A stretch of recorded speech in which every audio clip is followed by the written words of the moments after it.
எதை பேஸ் பண்ணி ரன் ஆகும் அப்படின்னா இது வந்து மெயின் ஹெட்டர், இது வந்து சப்ளை லைன், இது வந்து main header return line. Okay, so இந்த வால்வு எதை பேஸ் பண்ணி ஆகும்னா சில இந்த பில்டிங் இதோட அவுட்புட்ல இங்க ஒரு ஃப்ளோ சுவிட்ச் ஒன்று நாங்கள் வந்து ஃபிக்ஸ் பண்ணியிருக்கோம்னு வச்சுக்கோங்க.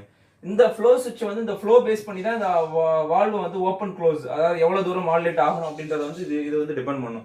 இன்கேஸ் இங்க வந்து பாத்தீங்கன்னா ஃப்ளோ ரேட் வந்து சுத்தமா இல்லை அப்படின்னா இந்த மாடுலேட்டோட கம்ப்ளீட் ஓப்பன்.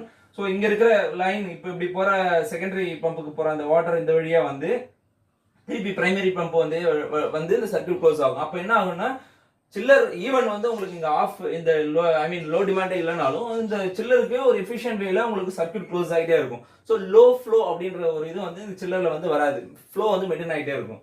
ஸோ இன்கேஸ் இங்க வந்து ஃப்ளோ வந்து ரொம்ப என்ன சொல்றது ஃப்ளோ இருக்கு அப்படின்னா இது ஆட்டோமேட்டிக்கா வந்து க்ளோஸ் ஆகிடும். ஸோ இது ஆட்டோ மாடுலேஷன் வால்வு. ஸோ இங்க ஒரு ஃப்ளோ சுவிட்ச் இருக்கும், இங்க ஒரு ஆட்டோ மாடுலேஷன் வால்வு இருக்கும்.